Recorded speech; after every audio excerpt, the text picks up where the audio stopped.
Pero que Lima deje de ser capital ya sería un hecho. Por lo tanto, la nueva capital sería...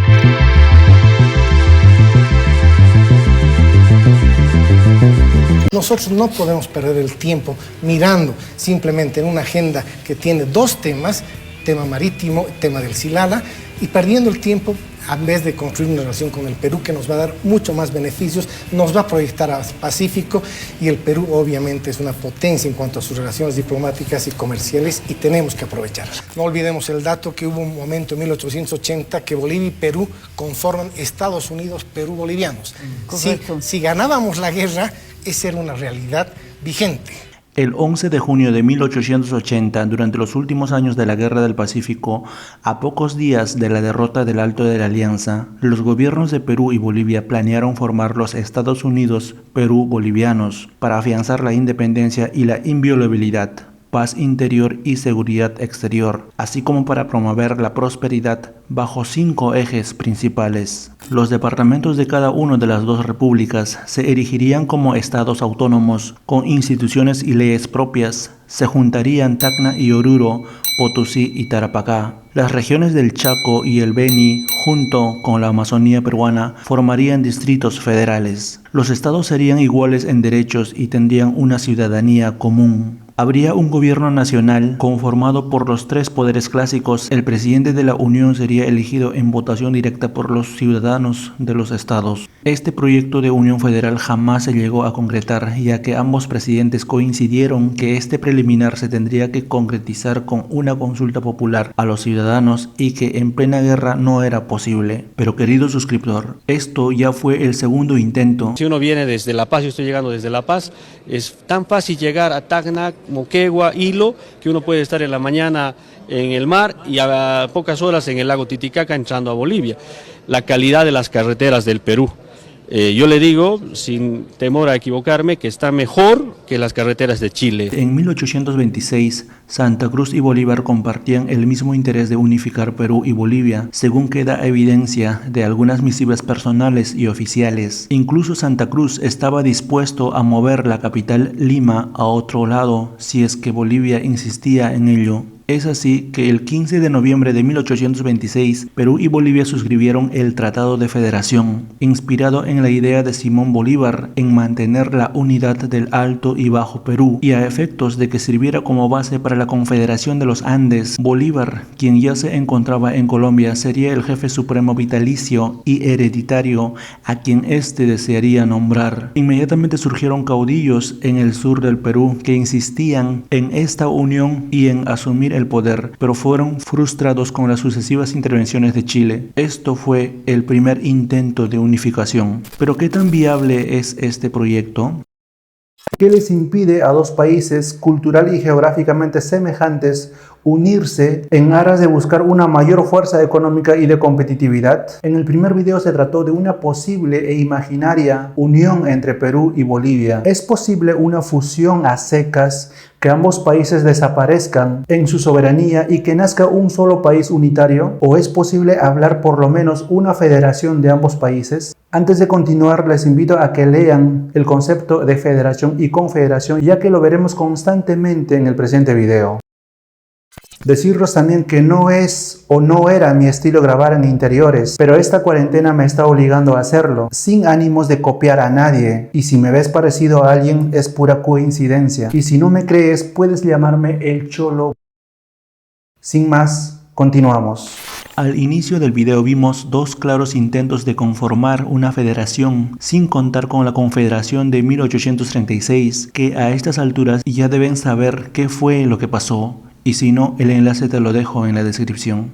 En la actualidad, desde el gobierno de Alberto Fujimori en Perú y Jaime Paz en Bolivia, surgen acuerdos como la creación de una zona franca en Hilo y la construcción de la carretera y vía ferroviaria que uniría La Paz con Hilo. Es por ello que, continuando con esa línea, determinaremos qué pasaría si ocurriera esta unión con algunos puntos específicos. Estar en Hilo sobre el Océano Pacífico es una emoción para mí y para toda la delegación boliviana. Capital.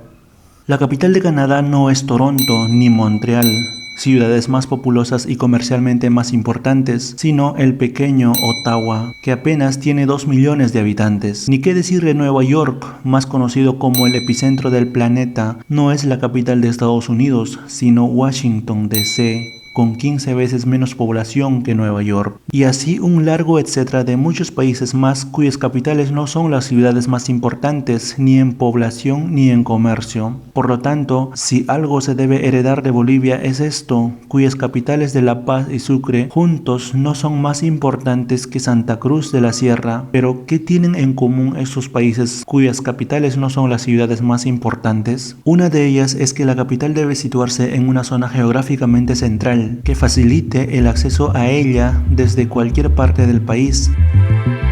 Vemos que en el norte del Perú hay más ciudades importantes en población y que aglomeran un desarrollo sostenible, lo cual no ocurre con el sur del Perú. De la misma forma, Bolivia ha desarrollado ciudades bastante importantes como Santa Cruz, Cochabamba, Sucre y La Paz, los cuales de por sí darían un empuje a esa zona del país. Por lo tanto, nos fijaríamos en el sur del Perú, que además estaría afianzado por ser céntrico tanto para Bolivia y Perú.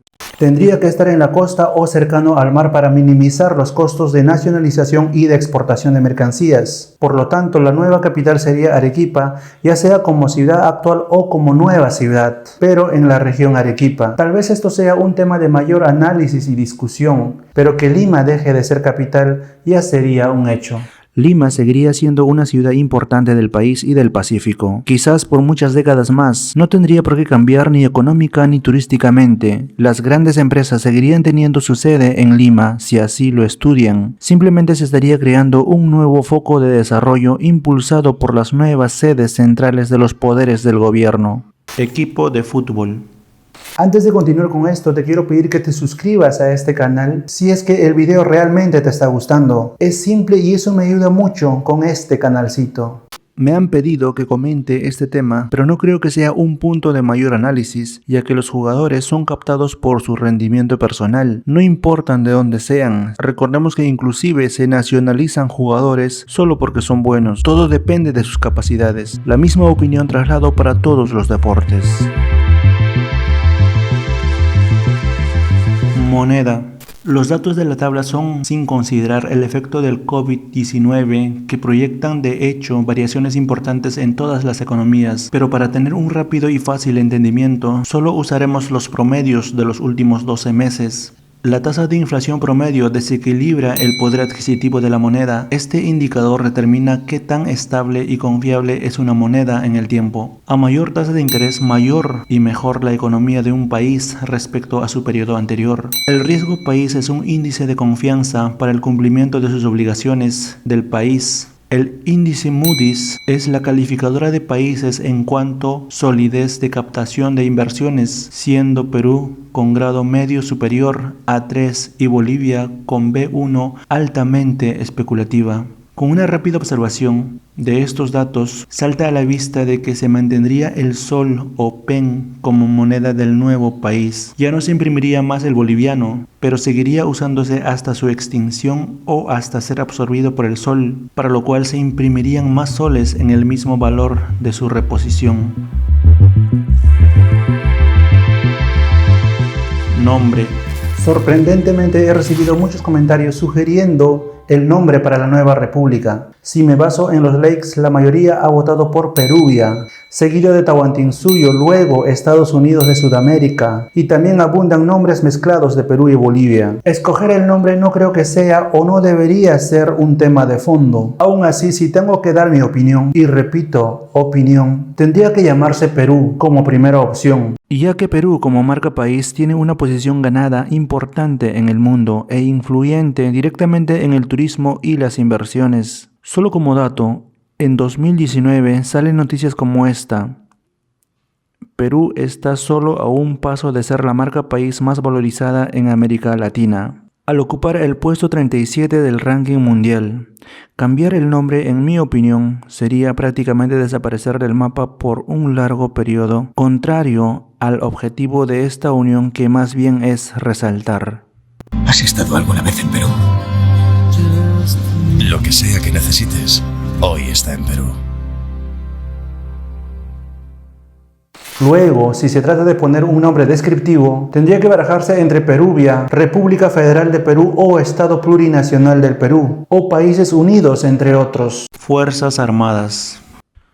Todos estamos seguros, porque es de público conocimiento, que indudablemente los países como China, Rusia o Estados Unidos tienen las mejores fuerzas armadas en el mundo porque son potencias mundiales. Pero ¿qué pasa con los países que están en vías de desarrollo? En mi opinión, no se puede saber a ciencia cierta cuál es su real fuerza militar, y menos determinar de manera fehaciente cuál es mejor que otro. Buscando información al respecto, casi todos los sitios, incluso de revistas especializadas o sitios de prestigio como Infobay o The New York Times, todos hacen referencia a Global Firepower en sus datos. Así que nosotros también, y sobre todo porque no estamos en la capacidad de adquirir esta otra revista gringa del 2020 por su alto precio, tomaremos los datos de esta página para hacernos una referencia casi superficial de cómo serían las fuerzas armadas de ambos países. Global Firepower mide el potencial militar de 130 países basados en 50 factores individuales que van desde el poderío militar hasta capacidad logística y geográfica.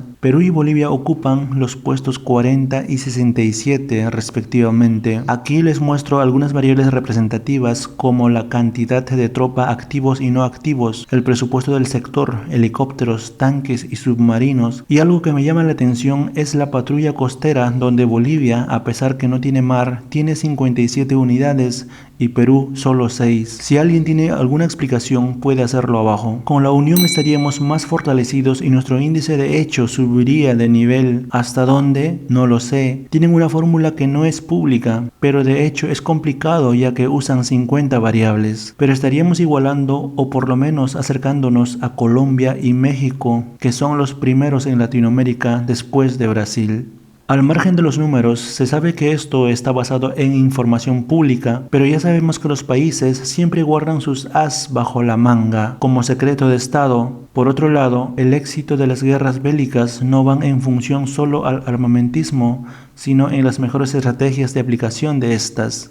Eso sin contar que en nuestros tiempos las guerras ya no son bélicas, sino comerciales y en un futuro cuasi presente, biológicas. Bandera. No tengo bases sólidos para definir cuál sería la nueva bandera más que el sentimentalismo y el subjetivismo y el amor a tu propia bandera, la rojiblanca. Por lo tanto voy a dejar en blanco este punto. No soy nadie para descartar o escoger una u otra bandera, como sí me atreví en otros temas. Pero si me ayudas a juntar bases y otras justificantes, tal vez nos podríamos hacer una idea preliminar basado en sus comentarios. Himno nacional.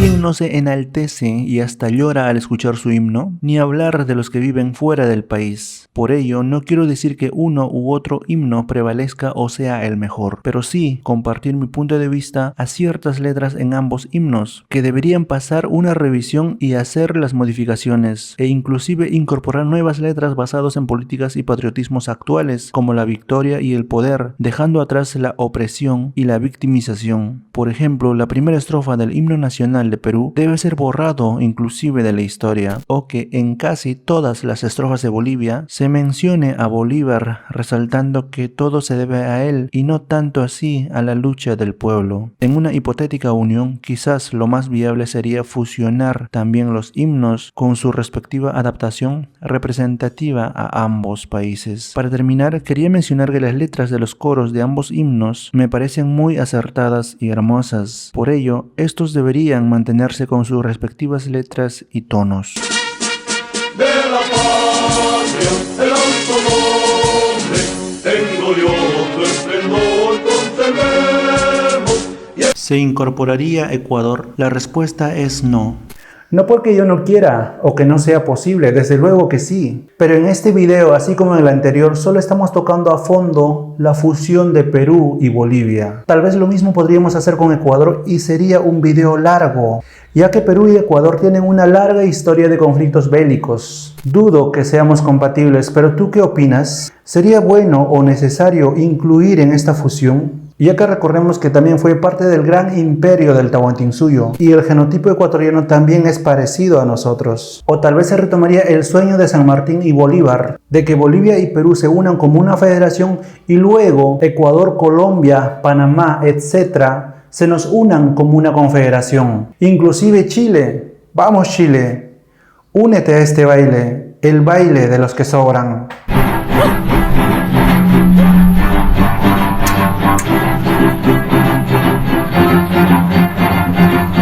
Más allá de la voluntad plena y única de ambos países, ¿existe algún agente externo, organismo o país que se oponga a esta unión, ya sea legal o simplemente porque ponga en riesgo sus intereses? ¿Qué tratados en organismos supranacionales se tendría que romper para que este propósito sea viable? ¿Qué tanto le importa a Estados Unidos que dos países pequeños se unan? O inclusive, ¿qué tanto reaccionarían los países vecinos?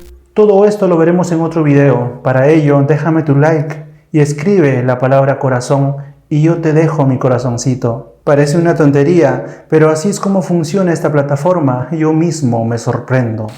Desde hace varios decenios atrás son tendencia las alianzas, porque facilitan los comercios internacionales y también el proteccionismo ante otros organismos. Si eso es tendencia y funciona, entonces yo creo que este proyecto es posible y lo debería. Todo depende de nuestros gobiernos y sobre todo de nuestros parlamentos. Todo depende que vean el interés común y no de grupos económicos depredadores. Aún así, todo depende del pueblo, ya que aunque tenga un alto costo social para nosotros mismos, la voz del pueblo siempre será la voz de Dios. Si este video te ha gustado, regálame tu suscripción y anímate a ver este video que es la primera parte de este tema, y si ya lo viste puedes ver este otro. Nos vemos.